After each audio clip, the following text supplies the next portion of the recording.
The Galactic Survival Institute's testing facility on Station Omega-7 had been designed by the finest xenobiologists from 38 different civilizations.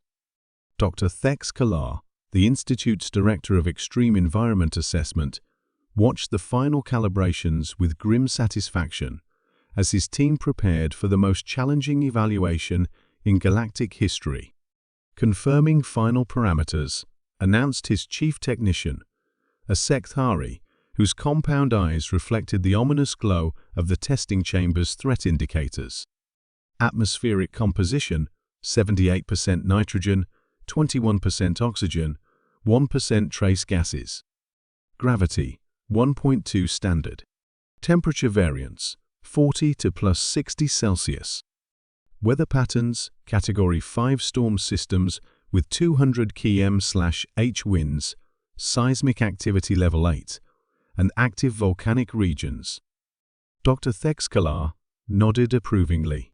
Biological hazards: carnivorous flora, venomous arthropods, aggressive macropredators, parasitic microorganisms, and toxic atmospheric particles during dust storms.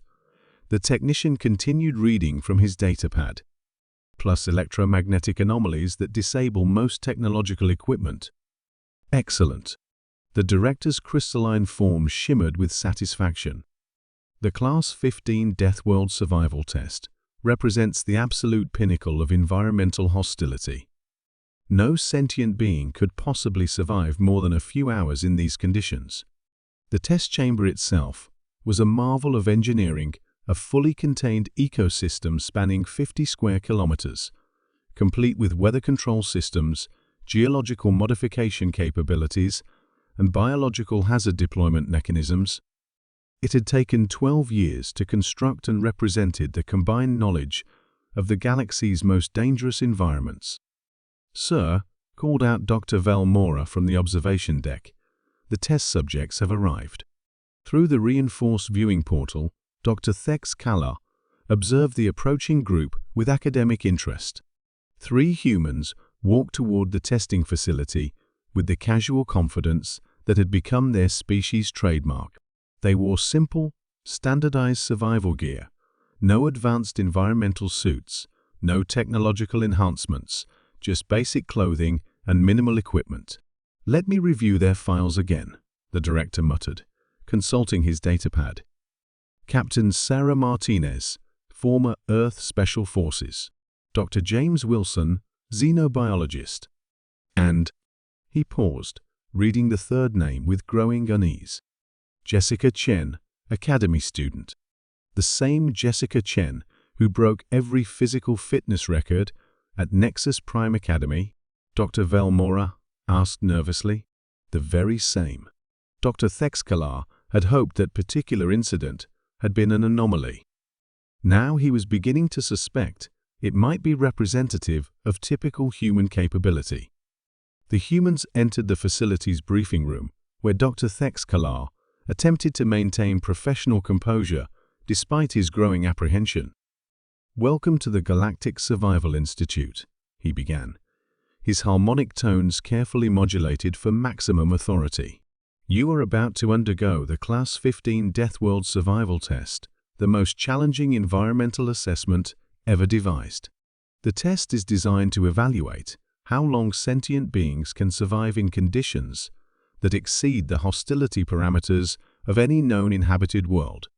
Captain Martinez raised her hand. "What's the current survival record?" "No one has ever survived longer than 47 minutes, Dr. Thex Kalar replied. "And that record was set by a Titan collective warrior whose natural armor plating provided significant environmental protection." 47 minutes. Dr. Wilson looked puzzled. What exactly is the test designed to measure? "Survival instinct under impossible conditions," the director explained.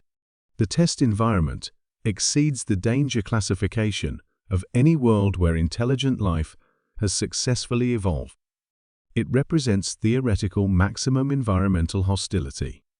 Jessica Chen looked up from the briefing materials with obvious disappointment. "So it's not actually based on a real place?" "Miss Chen, No real environment could sustain the level of hostility we've engineered. The Class 15 parameters would prevent the evolution of any complex life forms. Jessica exchanged glances with her teammates. That's kind of disappointing. We were expecting something challenging. The silence in the briefing room was profound. Dr. Thek's crystalline structure began showing stress patterns as he processed the implications of that statement. "Miss Chen," he said carefully, "perhaps you don't understand the severity of the test conditions. The atmospheric composition alone would be toxic to most species." "Oh, you mean Earth normal atmosphere?" Captain Martinez interrupted. "Yeah, we noticed that in the specs. That's actually pretty convenient." "Earth normal?" Dr. Velmora's optical sensors whirred frantically as she cross-referenced the atmospheric data. But our xenobiology texts describe Earth's atmosphere as highly corrosive. "Only if you're not used to it," Dr. Wilson explained cheerfully. "Though I have to say, 1.2 gravity is pretty light. Most of us grew up in higher gravity than that." Dr. Thek's was beginning to experience what his species considered the equivalent of a migraine. "The temperature variations are pretty mild," Jessica noted, reviewing the briefing data. "I mean, 40 to plus 60 Celsius. That's like a nice spring day in Minnesota. My hometown gets down to 50 in winter." "The seismic activity could be fun," Captain Martinez said. "Reminds me of earthquake training in California. The carnivorous flora and venomous arthropods. Sounds like camping," Dr. Wilson observed. "Though I'm curious about the specific species you've designed. Are we talking Earth analog toxicity levels, or did you get creative with the biochemistry?" Dr. Thek's sat down heavily, his crystalline form refracting the briefing room's lights in patterns that suggested complete cognitive breakdown. "Let me understand this correctly," he said slowly. "You're telling me that the most hostile environment we could possibly devise reminds you of home?" "Well, not exactly," Jessica said thoughtfully. "I mean, you've got the basics right, but it's missing some key elements that would make it actually challenging." "Such as?" "Radiation," Captain Martinez suggested. "Solar, cosmic, nuclear, any combination would add some real difficulty." "Extreme pressure variations," Dr. Wilson added. "Maybe some underwater sections with crushing depths and zero visibility." "Oh, and predators that hunt in coordinated packs," Jessica contributed enthusiastically. "The individual threats are fine, but real challenge comes from having to deal with multiple intelligent adversaries simultaneously." Dr. Thek's looked around the briefing room desperately, hoping someone would explain that he was experiencing some kind of elaborate practical joke. His staff stared back with expressions of equal bewilderment. "You want us to make it more dangerous?" he asked weakly. "If that's okay," Captain Martinez said.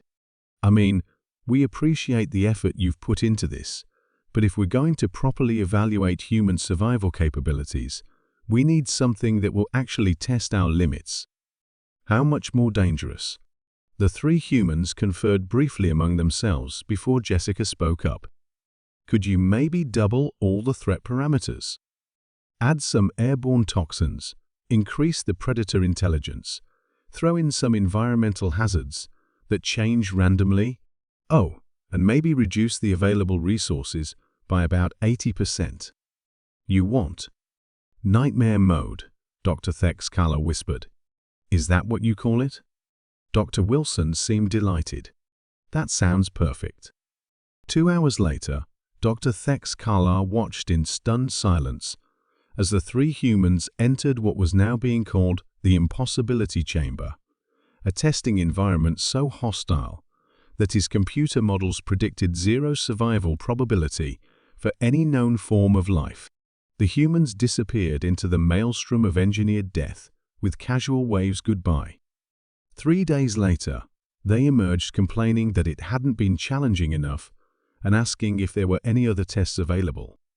Dr. Thexkalar submitted his resignation the following morning, along with a formal recommendation that the Galactic Survival Institute be restructured as the Human Recreational Activity Planning Committee.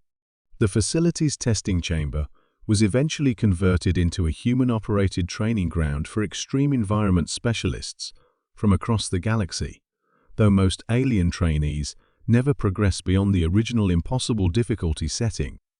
The short video of Jessica Chen casually building a shelter in the middle of a volcanic eruption while explaining survival techniques to her teammates became required viewing at every survival academy in known space, serving as a permanent reminder that some species don't just survive hostile environments, they consider them relaxing vacation destinations.